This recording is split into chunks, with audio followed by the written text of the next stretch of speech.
बिस्मिल्लाहिर्रहमानिर्रहीम। अस्सलाम वालेकुम। मैं हूं बिशारत राजा शहर इक़दार से एक और वीलाग के साथ आपकी खिदमत में हाजिर। नाज़रीन, आज 14 मई बरोज़ बुध मैं इस वक्त सुप्रीम कोर्ट ऑफ पाकिस्तान में मौजूद हूं। आज अदालती माद पर 2 से 3 आम खबरें जुड़ी हुई हैं। एक तो इमरान खान साहब की जो रिहाई के हवाले से, पैरोल पर रिहाई के हवाले से जो इस्लामाबाद हाई कोर्ट में दरख्वास्त दायर थी, जस्टिस कायम चीफ जस्टिस सरफराज डोगर उस केस की समाअत कर रहे थे।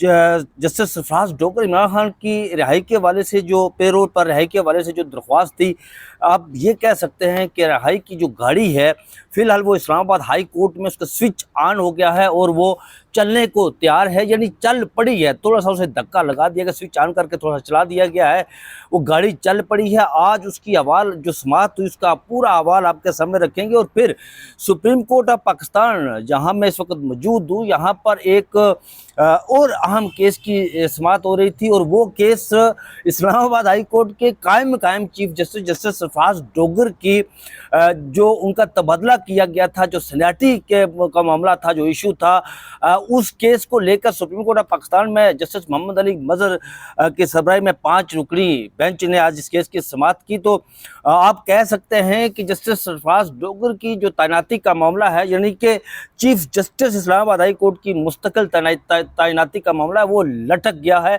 और आज केस की समाअत के दौरान जस्टिस शायद बिलाल हसन ने शिकवा ही किया है, वो आपके सामने रखेंगे कि उन्होंने क्या शिकवा किया है, वो आपको बताएंगे।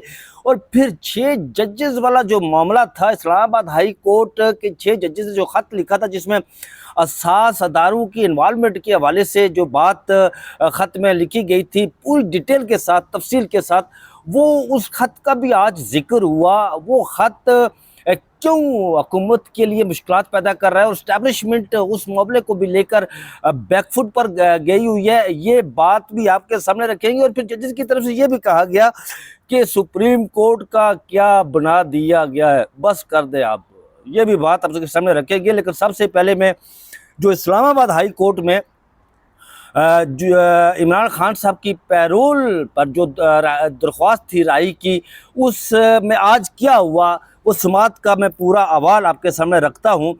जस्टिस कायम चीफ जस्टिस जो जस्टिस सरफराज डोगर साहब, उन्होंने दरख्वास्त पर इतराज़ात लगे हुए थे, इतराज़ात समेत उन्होंने दरख्वास्त पर समाअत की है।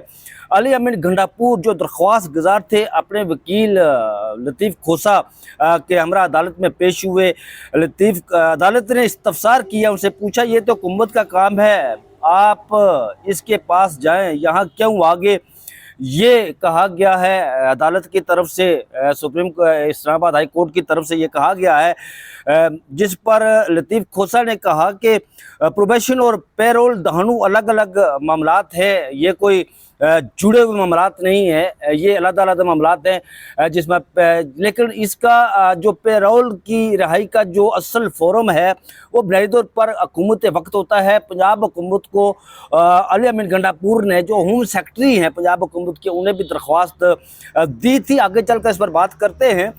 अपील आपके पास ज़ेरे समाअत है, अगर हुकूमत नहीं करती तो, ये वकील सरदार लतीफ़ खोसा ने कहा था कि अगर हुकूमत पेरोल पर रिहाई नहीं देती खान साहब को, तो ये अपील आपके पास ज़ेरे समाअत है, आप इसको देख लें।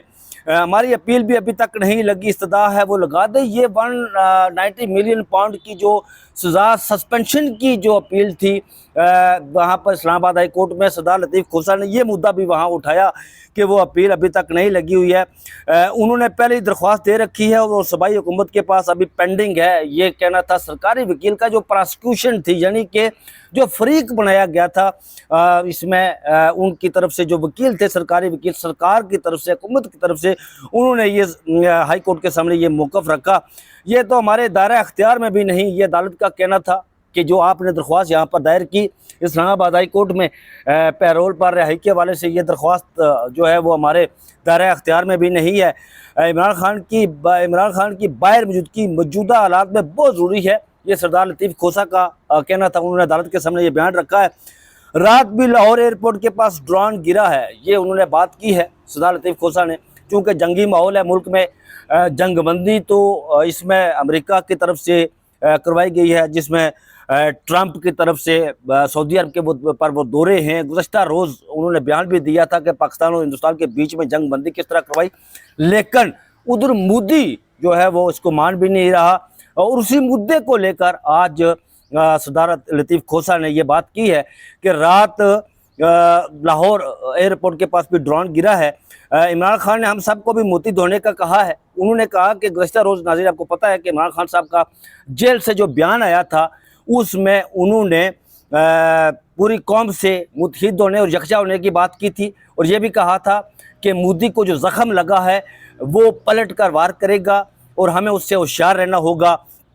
अदालत ने पूछा क्या आप इस दरख्वास्त में डिवीजन बेंच में, क्या आप ये दरख्वास्त यानी डिवीजन बेंच के पास भेजना चाहते हैं, जिस पर सरकारी वकील ने कहा कि मुलाकातों की दरख्वास्तें मंजूर हो गई थी, अभी तौहीन अदालत दरख्वास्तें ज़ेर समाअत हैं। वज़ीर आला एक एग्जेक्टिव है और एक सूबे की नुमाइंदगी करता है, इसे भी मिलने नहीं दिया जा रहा। ये सरदार लतीफ़ खोसा ने अदालत के सामने ये बात रखी कि आप नाज़रीन जानते हैं कि अली अमीन गंडापुर लास्ट थर्सडे को गए थे अडियाला इमरान खान साहब से मुलाकात करने के लिए, लेकिन उन्हें बगैर मुलाकात के उन्हें वापस भेज दिया गया था, उन्हें मुलाकात नहीं करने दी गई थी। इस मामले को भी आज इस्लामाबाद हाई कोर्ट के सामने रखा गया है।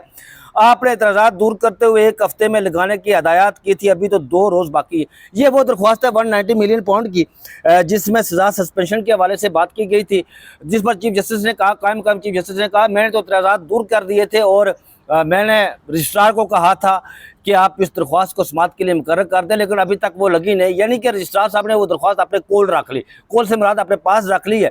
रजिस्ट्रार साहब ने वो दरख्वास्त लगाई नहीं है। इस्लामाबाद हाई कोर्ट के रजिस्ट्रार साहब ने, यहाँ पर शाह से ज़्यादा शाह के वफादार भी बनना पड़ता है, इस दरख्वास्त को भी उनके साथ लगा लें। यानी ये जो दरख्वास्त पैरोल की है, इस दरख्वास्त को भी उस दरख्वास्त के साथ लगा दें सज़ा सस्पेंशन के हवाले से जो है, इस पर भी आपने ही इतराज़ दूर कर रहे हैं। इतराज़ात इस्तदा है कि हदायत जारी कर दें। सरदार लतीफ़ खोसा ने कहा कि ये जो पैरोल पर रिहाई के हवाले से हमने जो दरख्वास्त दायर की है, इस पर जो इतराज़ात लगाए गए हैं इनको आप ही ने दूर करना है। ये कायम चीफ जस्टिस सरफराज डोगर की अदालत से इस्तदा की गई है और ये कहा गया कि आपसे हम इस्तदा करते हैं कि आप इसको दूर कर दें। ये आपने देखना है, इस्तदा है, आप उसको हदायत जारी करें।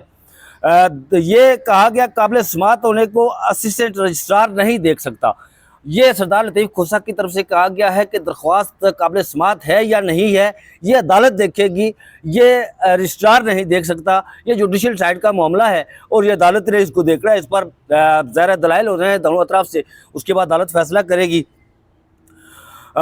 हर कोई इस अदालत के लिए काबिल एहतराम है। अदालत ने कहा कि जो भी आता है वो इस अदालत के लिए काबिल एहतराम है। हमारे लिए ये नहीं है कि कोई भी आ गया तो हम उसे कहेंगे ये हमारे लिए काबिल एहतराम नहीं है।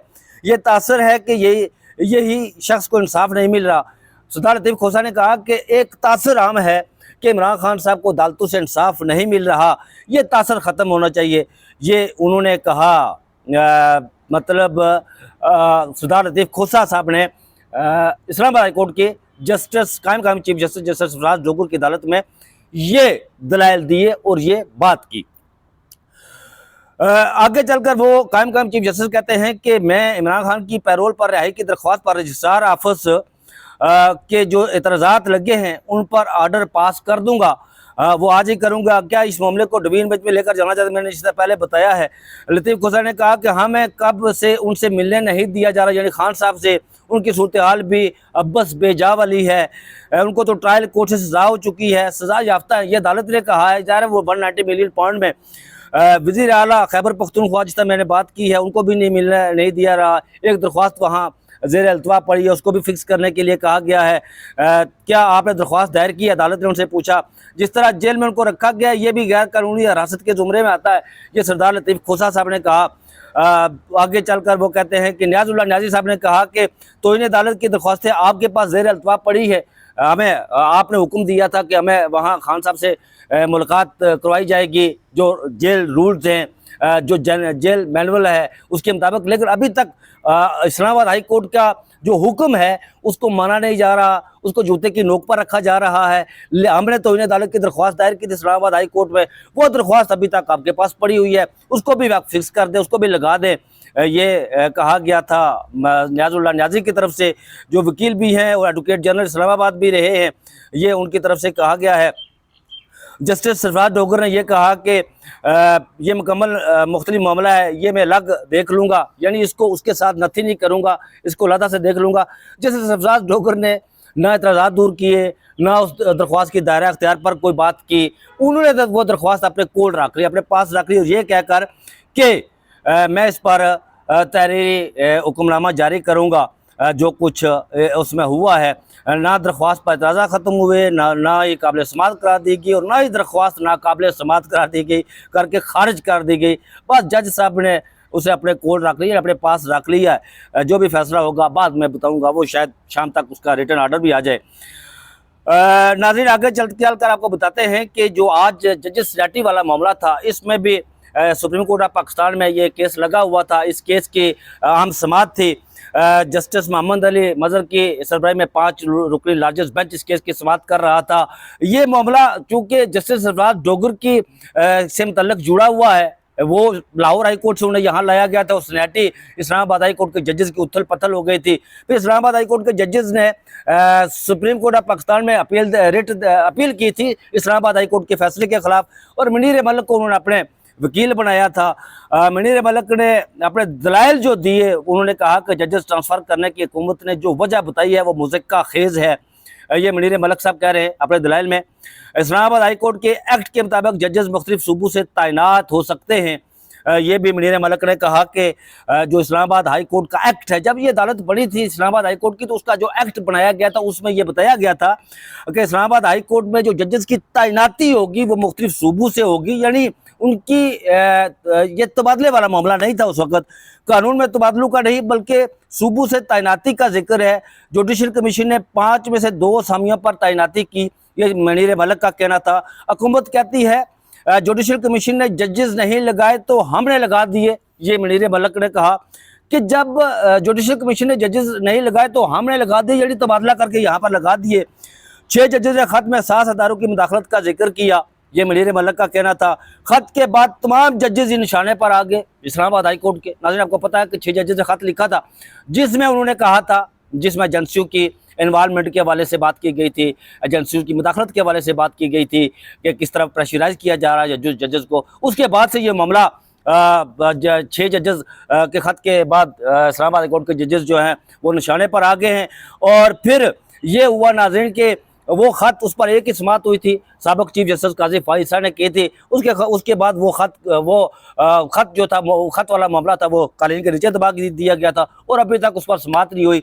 जो मौजूदा चीफ जस्टिस हैं, उन्होंने कालीन के नीचे से वो कालीन उन्होंने पलटी नहीं है, और ना ही उन्होंने कालीन के नीचे से वो ख़त निकाला है, और ना ही गुहारा किया कि उस पर समाअत की जाए। अपने साथी ब्रदर जजेस के हवाले से उन्होंने ये बात भी नहीं की। चले, मुनीर मलिक कहते हैं एक जज की डिग्री का मसला निकल आया, दूसरे के बैरून मुल्क रिहाज का कार्ड मिल गया। जस्टिस तारिक जंगीरी का डिग्री का मामला उन्होंने काट देता सी जनाब एस्टैब्लिशमेंट ने, और जस्टिस बाबर सत्तार का अमेरिका का वो ग्रीन कार्ड होल्डर निकाल दिया था, उन्होंने कढ़िया जनाब के एस्टैब्लिशमेंट ने जी कि देखो जी इस्लामाबाद हाई कोर्ट ने जिन्हें 6 जज खत लिखा, उन्ना मतलब ये इतने भी पाकबाज दूध से धुले हुए नहीं है। लेकिन गो के जैसे तारक महमूद जंगीरी के पास डिग्री जो है वो असली है, वो नकली नहीं है। और जैसे बाबर सत्तार, नाज़रीन, जब जजेस की तकर्री होती है, अपॉइंटमेंट होती है, तो यही खुफिया एजेंसीज उनके डॉक्यूमेंट्स को क्लैरिटी देती, क्लियर करती है, सारा कुछ होता है। लेकिन जब वो जजेस आइन और कानून के मुताबिक फैसले देते हैं, वो इनके प्रेशर में नहीं आते, जिस तरह इस्लामाबाद हाई कोर्ट के जजेस के प्रेशर में नहीं आए, तो फिर उन्होंने उन्हें नीचे दिखाने के लिए किसी की जाली डिग्री निकाल ली, किसी की रिहाइश वाला मामला निकाल लिया, और फिर जो इस्लामाबाद हाई कोर्ट के 6 जजेस थे उनकी मीडिया पर बेतहाशा ट्रोलिंग की। असल मसला जस्टिस अमर फारूक की सुप्रीम कोर्ट तैनाती के बाद नए चीफ जस्टिस तकर्री का था, ये मुनीर मलिक साहब ने कहा। इस मौका पर जस्टिस नईम अख्तर अफगान ने मुकालमा किया जी मुनीर मलिक से। उन्होंने कहा कि आप इस्लामाबाद हाई कोर्ट के 6 जजेस ने जो खत लिखा था, उस खत में जो मुदाखलत का इल्ज़ाम था वो खुफिया एजेंसीज के हवाले से था। उसमें सदर पाकिस्तान को, वज़ीर आज़म को, लॉ मिनिस्टर को, अटारनी जनरल को, सेक्रेटरी लॉ को फरीक नहीं बनाया गया था। और जो इस्लामाबाद हाई कोर्ट में जो तैनातियाँ हुई हैं, तबादले हुए हैं, ये ज़रा इन लोगों ने किए हैं, तो फिर ये कैसे, इसको आप कैसे बिल्डअप कर रहे हैं। इस मौका पर जस्टिस शाहिद बलाल वो पहली दफ़ा बोले, और क्या कमाल बोले। उन्होंने शिकवा किया जी, उन्होंने कहा इस्लामाबाद हाई कोर्ट के 6 जजेस ने खत लिखा था जिसमें एजेंसियों के मामलात को लेकर उन्होंने मुदाखलत का जिक्र किया था।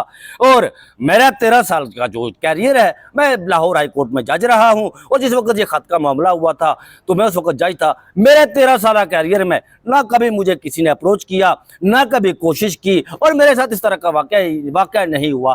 तो जज साहब गोया ये बता रहे थे कि सर मैं भी है ना यार, मैं भी बैठा हुआ हूँ मैं। तो नाज़रीन, ये अदालतें 26वीं आईनी तरमीम के बाद बाज़ीचा अतफ़ाल बनी हुई हैं। 26वीं आईनी तरमीम लाई गई इसी मकसद के लिए लाई गई थी, और जब तक वो मकसद पूरा ना हो, ये कैसे आप कह सकते हैं ये इस्लामाबाद हाई कोर्ट के जो जस्टिस सरफराज डोगर है वो किसी की इजाज़त के बगैर फैसला दे सकते हैं? कभी नहीं, कतअन नहीं।